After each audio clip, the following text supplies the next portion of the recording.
that shit. Listen, ayy, look, cash flowing, pockets growing, wake up, bless every morning. Just in case y'all didn't notice, I'm the fucking shit up in this bitch and everybody knows it. Cash flowing, pockets growing, wake up, bless every.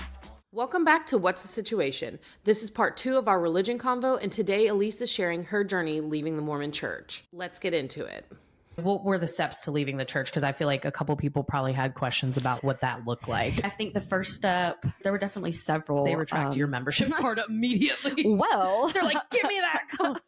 For me, the first step was I just let myself experience it before I told anyone. I just kept it really close to my heart for a long time and let myself figure out what I feel, what I want, what I like. And I just got to a place where I was comfortable not knowing, because I was so sure in everything for so long. Then to not have anything, I had to get comfortable with not knowing and being okay with that. Like, I don't know what happens after we die, and that's okay. I'm going to make the best of what I have here now, and that's all I can do. And I'm okay with that. So I definitely think the first step was me just learning to be okay with it on my own.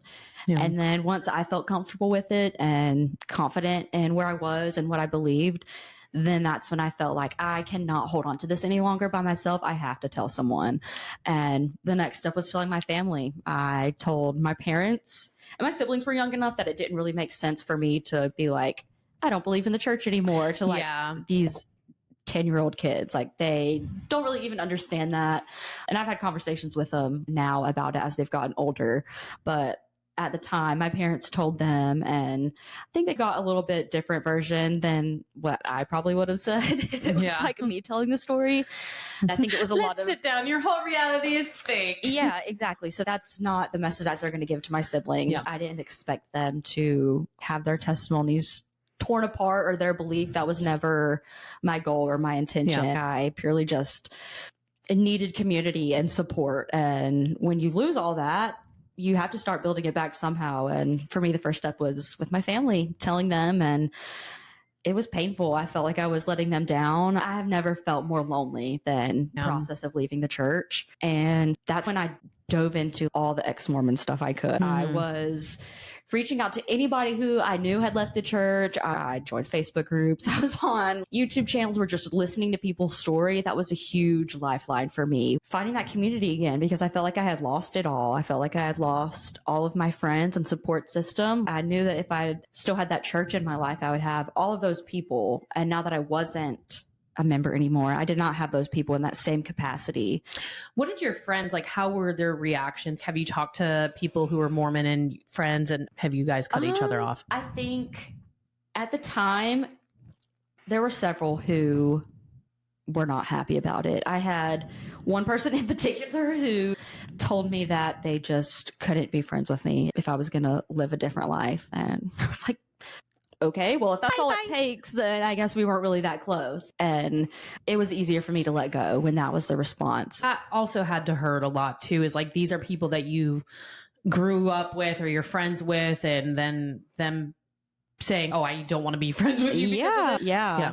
And that's what was so confusing. You are like, you're such a pure, like, kind-hearted person. And that's what I feel like is so difficult about it. Yeah. That's part of what was so painful. If you don't know me, then you don't see my heart. You don't see me for who I am. You don't see me for who I am as a friend. All you're seeing is what religion I identify as. And that's not me. That's not all of me. There's so much more to me than what church I go to on Sundays. But if you can't see that difference, then at that point I was like, I don't have room for you in my life. That is not the energy that I'm going to keep at all. And it was really painful. I hated that that was people's reaction. I hated that people thought I had no right to be upset or hurt. I think it's crazy when someone wants to leave something or they realize something isn't for them and everyone's like up in arms, because yes, that's going to be a hard thing to go through. Yeah. Losing all of your people. But it's like, well, you shouldn't feel that way because you left. But kind of like you deserve it. So we all should just sit here because we feel differently on this. Right. But with the church, can you explain how being a member works, or when you're leaving the church, what that looks like? For me, I just stepped away completely. I never went to church again. I never read the Book of Mormon again. The only like really big step I did was I removed my records from the church. I didn't want to be a number for Mormonism. So why don't you explain to everybody what the records entail? Because I feel like if you don't have a Mormon background, you're like, what? Yeah, there's so much Mormon terminology that's just so easy for me to remember and slip into. So I was blessed as a baby, and then you get baptized when you're 8. So that's supposedly the age of accountability, which if you think you're accountable for all your sins starting at 8, like, so random. First of all, what? Where did that come from? Like, you just pulled that out of your ass. That does not make any sense. And especially now that I've seen my siblings be where I was, you don't know what you're committing to at 8 years old. You don't know that you're committing your life to this high demand religion at 8 years old. You're just doing what everybody else is doing because that's what you think the right thing to do is. And they've made it an exciting experience for that. Exactly. You're added to the Mormon records. If you're born into a Mormon family, you're automatically added like into the directory where everybody's names and like phone numbers are and everything. So you get baptized at 8. And then after that, there's other things that you can do. Like in the temple, you get a temple recommend. You have to answer all these questions correctly and be following all these rules to a T. And if you're not, then you can't go in. And then there's different levels within the temple that you kind of get access to and are part of as well. So when you turn 12, you can go in and do what's called baptisms for the dead.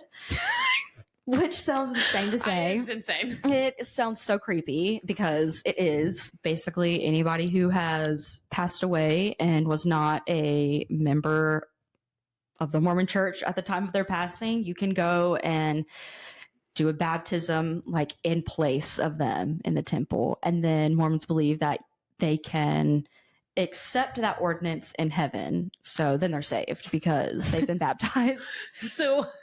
Actually, I'm going to live the craziest life. And then when I die, if you guys will baptize me, then we're good. I even remember thinking that as a little kid of like, if I can just repent, then can I just live however I want? And then I've even talked to people like that was kind of my plan. Or like when I got older, my plan was like, can I just like do whatever I want? And then when I decide I'm ready to be a mom, then I can just like repent and maybe fine. If that's how it works, then it doesn't matter, right? What goes on in the temple. At 12, you do baptisms for the dead. And you do that until you're 18. And then you get your endowment, which is where you're making more promises with God to be a Mormon. They've set up quite the system. Yeah, there's so much to it. And it's all very... They don't like to say secretive because it's sacred is what they like to say. It's sacred, not secret. But even Mormons don't talk about it amongst each other. So giving secretive to me. Yeah. That's given cultish to me. That's pretty much a red flag. If you're not right openly talking about it, I feel like it's a little strange. Yeah, definitely. 100%. If you can't talk to people who supposedly believe the same thing as you. I love it when people go in there for the documentaries with their cameras and stuff. That just trips me out. I never went in to get my endowment. I never went in at 18. I never have been to a Mormon wedding. So a true Mormon wedding happens in the temple. In the temple. If you're not Mormon, you cannot go into the temple. Correct. So my sister's getting married in a month and she's getting married in the temple and I'll have to stand outside.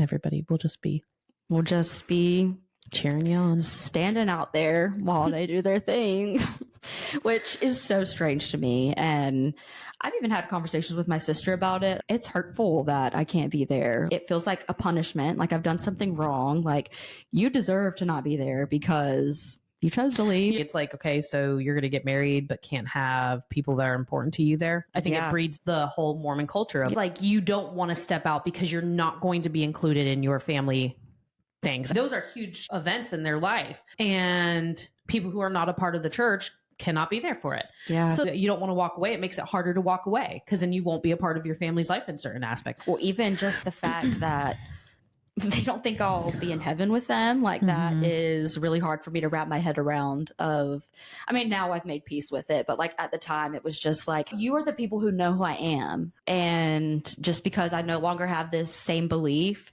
that makes me not as worthy to be in heaven with you. You know my heart, you know I'm a good person. And if you still believe that that's not enough, then I don't know what to tell you. Yeah. That sucks for you that you have to feel and think that way about other people. What do you feel were some challenges of leaving the church? I would say the number one was going from feeling like I had everything to nothing. Yeah. That was a huge shift that happened almost overnight, which was so weird to have such a drastic change so quickly of like, I know who I am. I'm a daughter of God, and this is what I'm going to do for the rest of my life. And then to be like, okay, well, now I don't even know what my morals are. What do I teach my children? Like, I don't know how to be a mother. I feel like, especially in that Mormon religion, every ounce of your identity is tied back into the religion. Yeah. So much of your time is taken up with being part of the church. It's not just Sundays. I mean, God, I was like, and okay, can we talk about this? Because when we would go to church with y'all, I was like, Adam, I got an hour. Why is it 3? We sat through that first thing. I was like, what do you mean it's 3 hours long? It like breaks off and everyone's in groups. And I'm like, I can't do this. It's Sunday fun day. Yeah. Why is it so long? And then what, Wednesdays? Wednesday night activities. Yeah. Yep. Good God. And then it's like, if someone's moving, so we all have got to, can they hire some movers? Like, why is everyone got to be there chopping down a tree? There's like any activity that needs to be done in a house, everybody's gathering to do those things on Saturday. For no reason. I'm like, hire someone. Yeah.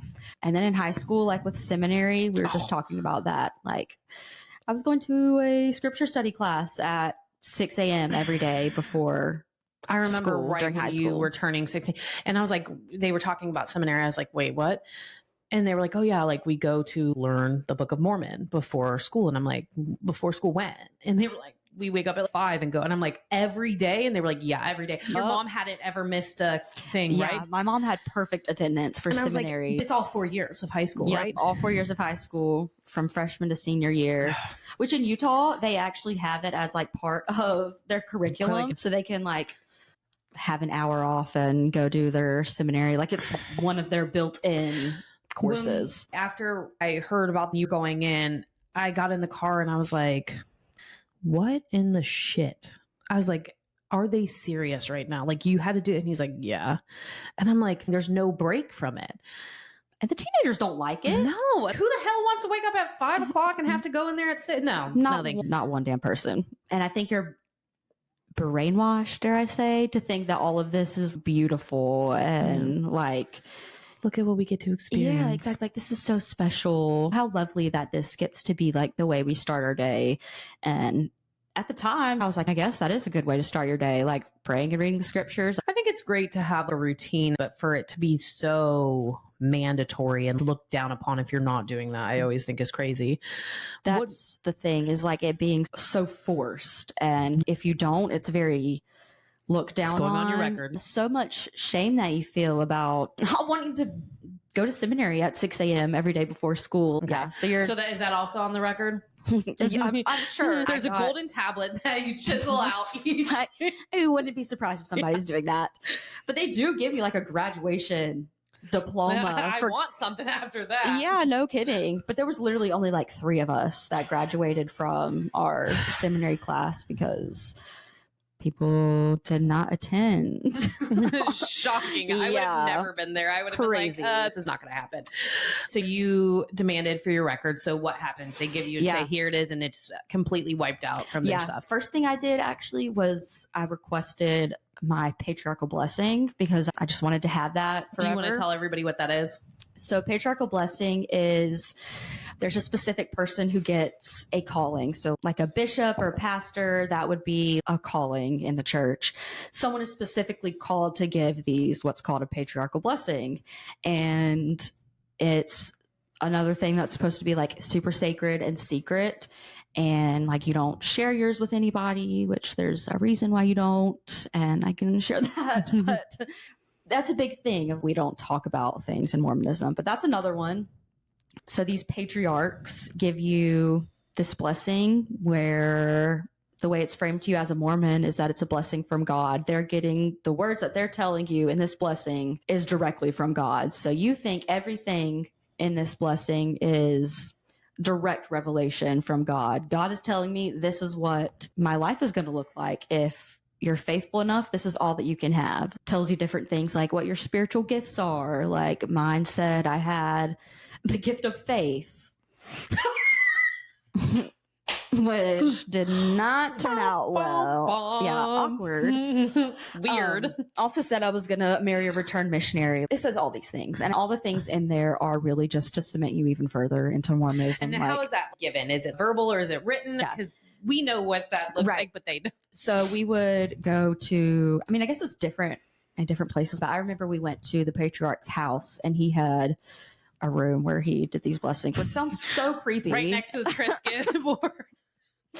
Oh, so it was me and my parents, and we were all in this room, and he puts his hands on your head and gives you a blessing, and he has a little recorder in his pocket, so then they transcribe it for you, and you can get it on a piece of paper, this blessing, and you're supposed to refer to it for your whole life. Whenever you're having a hard time, refer back to your blessing. It'll give you guidance or whatever. If only you would have referred back to your blessing. I know, that would have done jack shit. So yeah, I got my patriarchal blessing. A lot of people do it either before they're going on their mission, before they get married, or before they go into high school. So before you're starting some kind of like big venture, a lot of times is when Anything people where you get might theirs. question your faith is where it's brought in. You need something to really Tie hold it up. on to. And these patriarchal blessings never once have said, you're not going to have children. You're not going to get married. Yeah. Because that's not the Mormon They're way. just handing out the same thing, like what they want. Yeah, there's a place where you can go online and people have uploaded their patriarchal blessings, and you can see people who have the same patriarch. It's almost like word for word. People have the same blessing. So, you know, Yikes. when you're getting it, you're thinking, God is speaking to me. Yeah, God it's- is telling me these things. He knows my heart. Nobody knows me better than God. He created me. Like, this is a personal scripture for me to refer to for my whole life. And then as I'm doing research, I'm like, okay, so half these people says the same thing with the same wording. It doesn't add up. It doesn't make sense. It just gives me goosebumps, like thinking about that, like how many families have been built and tied into this, and like how many people have had self-doubt or harmed themselves. Yeah, it's scary. It really is. And I think a lot of it is done intentionally, unfortunately, to keep you in the organization, keep you in the system of it. When you requested your blessing and then they gave you your blessing first. You can just request it like through your LDS account. So I logged into my LDS account. I hacked in and requested it, and they mailed it to me. I waited for it to actually be in my possession before I took the next step of removing my records from the church completely. You can do it through a website. I think it's called quitmormon.com or something like that. Okay, there's a plug for it. Literally, the quickest way to do it is to email your bishops. I wonder if they actually remove your records completely. I did ask for proof because he was not responding to me. So I emailed him and was like, I want you to remove my records from the church, start the process. And his response was like, oh, Elise, you have always been such a dear friend. Remove my fucking records. Yeah. Also, no, we haven't. Yeah. Like, we're not buddies. Yeah. We've never referred to each other as friends. So it just feels like you're trying to make me feel bad for making this decision. Yeah. And I've clearly already made it. I'm clearly sure of my decision. So what's the point in making me feel bad once I've already done it? Like, just to be a loser, I Yeah. guess. Well, we want you to have some more doubt, so you come back. Pretty much. So I asked him, like, start getting my records removed and confirm with me when it's been done. So I know that it's been taken care of. And he was like, okay, working on it. You know, that sad email. And I didn't hear from him for several months. And so I reached back out to him and I was like, there's no reason why I should be taking this long. Please get this done and confirm with me that it's done. It doesn't take months for this to happen. And a little while later, he emailed me and he was like, I don't see your records in their Mormon system. So I'm not saved in the Mormon system under my family. My parents are in there, all my other siblings, but Elizabeth Barnett is not. Have you explored new religions, or what was your identity coming out of that? Because you said that you had to rebuild that. Yeah, I didn't even know where to start. I felt like I had been given this path and was like, I've been told what to do and what to believe for my whole life. How do I just pick up and decide where to start? How do you even begin that? I don't know where to start at all. And I started with Christianity. I was definitely interested in that. Like, when I first left, I think if I'd thrown it all out at the same time, I would have just wanted to die. Like, I don't know if I could have just thrown out like God and Jesus and everything at the same time. I needed something to feel like I wasn't completely alone. So I definitely clung on to that pretty hard when I first left. And then I started to see a lot of the same things in modern Christianity that I saw in Mormonism.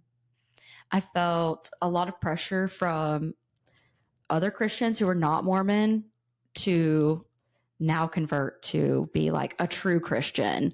And I felt like, you're doing the same thing to me. Like, you're telling me what I need to believe. You're telling me what I believe is not good enough. Like, maybe not as extreme or all these rules that I have to follow like there is in Mormonism, but you're still telling me that I'm not good enough without God or without going to church. And I really did not like that at all. And so anything that feels that way to me is not something that I can be a part of. I think religion is so hard, and I always go through this because I am definitely a spiritual person. Yeah. And religion and spirituality, I just do not think go hand in hand. I just want to be a good person. I just want to raise a good person who can be like kind. I always tell Sterling, I want you to be kind. I want you to have a kind heart. That's being there for people, doing good when no one else is watching. And I have a really hard time with religion. Yeah, I think it's a me bunch too. of rules and like they pressure you into doing that. I do like my aunt's church. She goes to an Episcopal church and they're very accepting of all. Yeah. As much as you can be in a religion. You Right, know? right. And I know someone who is also ex-Mormon. They've left the church and she goes to a church that seems really accepting. Her children are part of like LGBTQ community and they're very accepting of that. They have a woman pastor. So there's definitely places that you can find that are progressive or aligned with your values, but I don't think that's the case in general. I think it's more rare to find. It's like you walk like in a church and it's like vultures just digging their talons into you. Adam had gone out for a wedding in Utah and just had some questions and came back and thought he wanted to be Mormon again.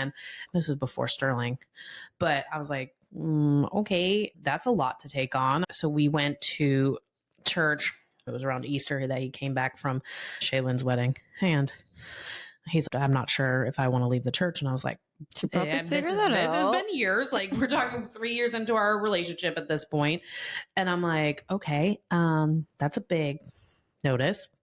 I'm going to help you work through this, but obviously I'm not going to be Mormon. And if that's something you want, I get that will probably be the end of our relationship. But so we've gone to the Raleigh LDS one and we sat towards the back and we were holding hands and just listening. And before it starts, this older woman just turns around and she's like, hi.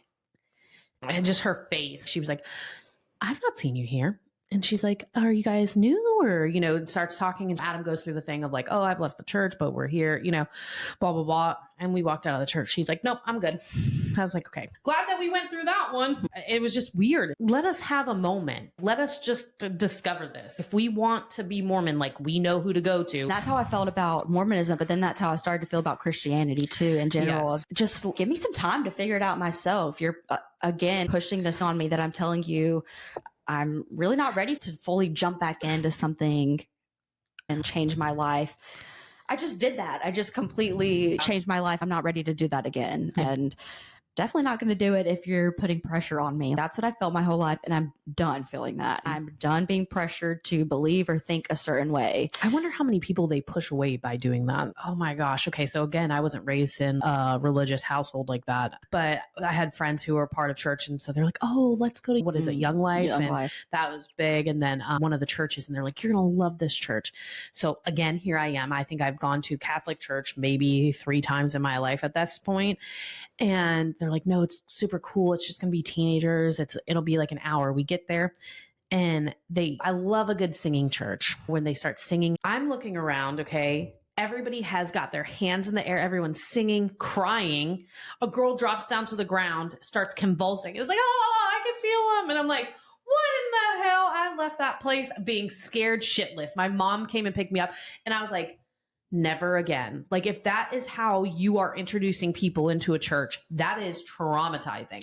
That was my first experience in a church and being like, outside of a Catholic church, it's all very rigid. It's very quiet. Like, these people are shouting, and that was so traumatizing. I don't even know what happened. And then you have young life where everyone's like, yeah, we're not going to have sex and we're not going to. And listen, I wasn't out there having sex or anything, but I was like, it's just so cultish. Yeah. And even as a young kid, like even being 15, I was like, this is really strange to me. It gave me the ick. Yeah. Well, I think it also creates this like us versus them where you think you're better than people who are not Christian or who haven't accepted God and Jesus. You're not going to go out and say, I think I'm better than you. Some people do. Yeah. For the most part, people are not out there like, I think I'm better than you. You're a lost soul. There's a lot of that like underlying tone and like passive aggressiveness to it. I always laugh because always the people who are in young life were the ones who were having premarital sex and drinking and smoking and doing shit you shouldn't be doing in high school. But I guess on Sunday they were repenting and everything was forgiven. So I don't know. I always thought that was funny. That was confusing to me too. I grew up with the thing of you don't get to pick and choose what you choose to believe or what you think is fits with you or not. You believe everything or nothing. You don't get to pick if you want to do this, follow this one certain thing, but not follow this. That's not the way it works. That's not how God wants you to do it. It's so ridiculous. I really think the whole thing, it's scary. Religion and in general senses. So some people had asked, how do you navigate relationships with the active family members?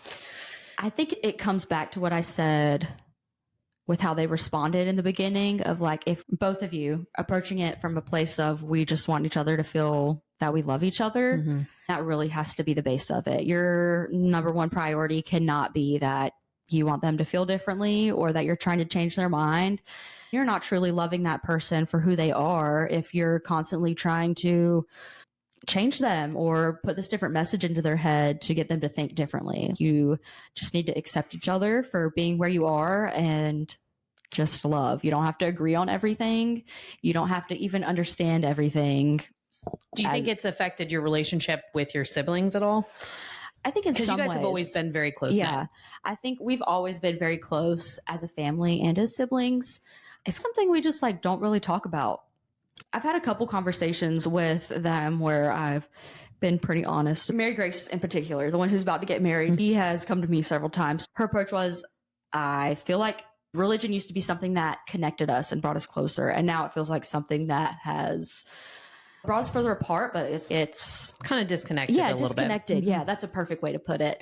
And she was like, I feel like I just want to know you. Like I want to know who you are. Which shows so much growth and like strength on her end too, because most people in the church just shut that down, and her wanting to know who you are outside of that. Exactly. And that's what I told her. I was like, honestly, you just even asking that question, it's like people, when I left, people didn't ask why, like what happened. They didn't care. They don't want to know. Yeah, they don't want to know. They don't want to be influenced or be part of anybody who is like having a hard time with their testimony.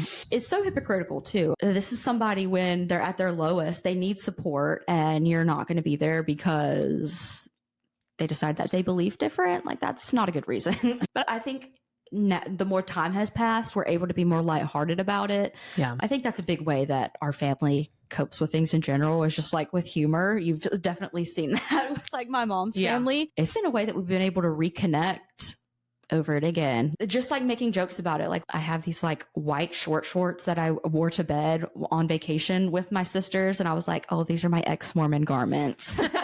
And they thought it was hilarious. It feels like it's been this huge elephant in the room that's been awkward and nobody wants to talk about it. Everybody's like afraid to hurt each other's feelings and just wants to keep the peace.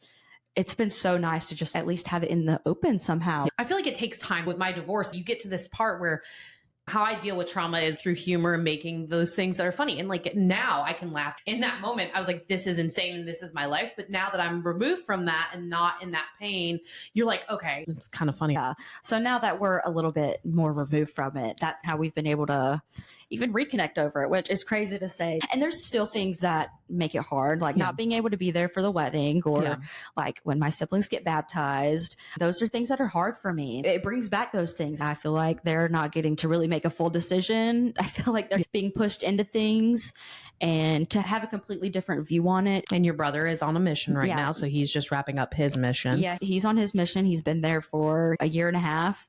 And all he's doing is teaching people about the church and converting people.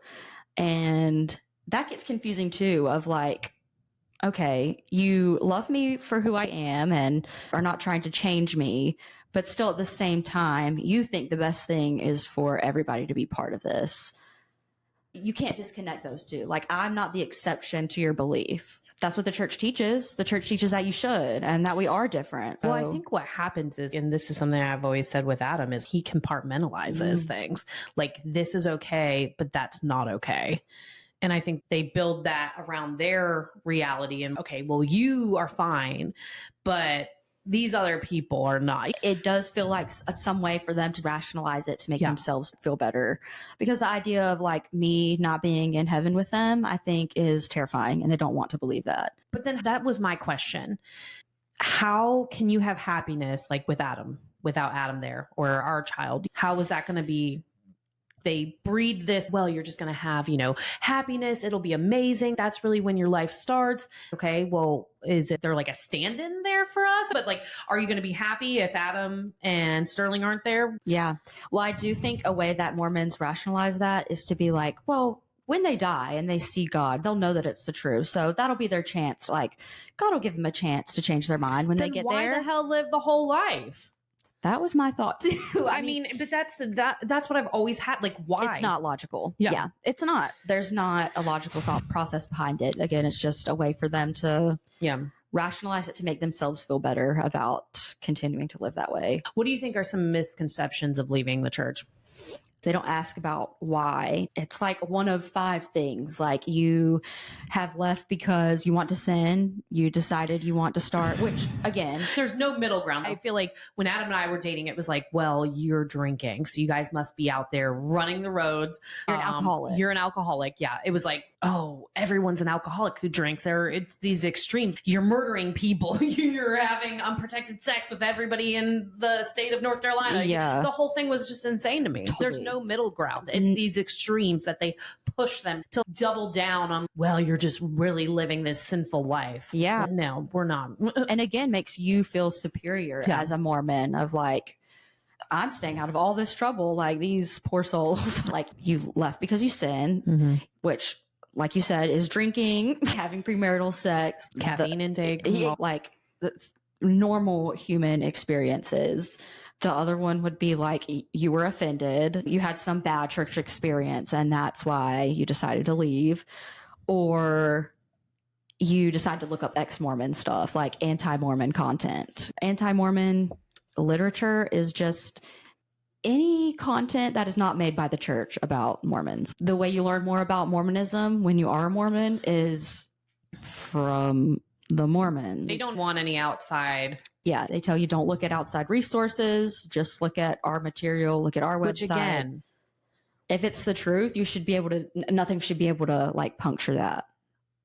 I just think educated people are believing in this rhetoric. It's crazy. I know so many well-educated who are smarter than I'll ever be in so many ways. Yeah. Like, their brains just work differently. Like, Adam is smart in a way that I will never be able to be, and that's fine. And for those people who are so intelligent to be able to still have this, drink the Mormon Kool-Aid. Yeah, to still be able to completely compartmentalize it. Well, this is different because this is so true and special and inspired by God, like, we can overlook it. How have you handled conversations with people who don't understand why you've left? Yeah, people don't really want to know. I cannot think of one person who I had some type of relationship with as a Mormon that has wanted to know my experience, or even reached out in a way of like, I still love you kind of thing. It's just radio silence. Everyone's just talking shit behind your back. And that's what's caused me to lose people or to cut people out. Yeah. And because it's not even a loss on your end. No, it's a loss on their end. They're talking amongst each other about you. They don't actually know my story. They don't know why I left. They don't know my reasonings because I've never cared to ask. Like, that hasn't been a thought on their mind. And the times when there are conversations about it, it's me bringing it up of like, this upset me. So it's me leading those conversations of like, this made me uncomfortable. This was hurtful. And a lot of times, specifically with like my parents, they'll be like, you know, well, we feel differently about it, or we have a different perspective on it. I'm so glad that you feel like you have a different perspective on it, because you don't see me in such a dark light. But that also doesn't add up with the way that I was raised, or the way that everybody is still being taught. That's great that you have that, but also, how am I supposed to know that you, one person, feels differently than everybody else in the way that it's being taught still? What's some advice that you'd give someone who's questioning their faith or religion? I think to just trust your gut. When I look back on my story and just my experience, I always knew that there was something wrong. And I think there was a lot of pushing that under the rug and stuffing those feelings down to not feel that consistently. But there was definitely a pattern of like, I feel like an outsider, like I don't fit in. But I think if you know it's what's best for you, for me, there's no turning back. I knew that once I had taken those steps to make a different decision, I immediately saw the relief myself of, don't be afraid to think differently than people. Like, it's okay. And if people don't like it, that's okay too. The biggest piece of advice that I got when I left was from my therapist. She said, get comfortable with being uncomfortable. And that has always stuck with me, of having those uncomfortable conversations with people you care about. If they care about you and love you in the way that you think they do, they'll be willing to hear it, and they'll be willing to have those conversations and try to understand you and try to have those conversations be better moving forward if they truly care about you. And if they don't, then that tells you something else too. You set a boundary. You don't have those people in your life anymore. Yeah. I think that's the biggest piece of advice that I could give is, you're going to be uncomfortable. You're going to have uncomfortable conversations. You're going to be uncomfortable just not knowing, not having answers. Like, there's so many things that are just uncomfortable with it. And if you can just be okay with being uncomfortable sometimes, it gets a lot easier and really helps build your confidence too. No, watching you go through that, and you know, I love you regardless. I love your whole family. I mean, no matter what, I'm there. But watching you go through that and it's such a scary thing to do. And watching you, I was just so proud of, like, I know how much strength that took to do that and walk away from that and have to deal with the shit on the back end from people who weren't so nice in handling that. And so I'm just so proud, and like watching you grow from like a kid into a woman and have so much confidence because when you were doing it, it felt like I could see you were just like questioning all of that, like not questioning it, but being scared to make that move. And now seeing you, and you're just like, yes, I am dead set in this. And I'm just so proud of that, and seeing that transition, because we worried for you. We were like, we don't want you to feel alone or have self-doubt on that.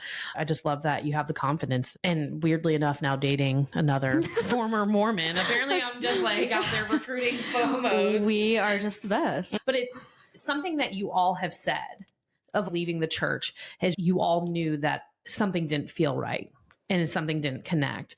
And then seeing the struggles that all of you have had to go through, I think finding people who support you and love you no matter what you believe in. Absolutely. I think that's so important, of having a support system who can be there for you and listen to you as you're going through that struggle, because it's a lot. I mean, like you said, you're reconstructing everything about who you are as a person.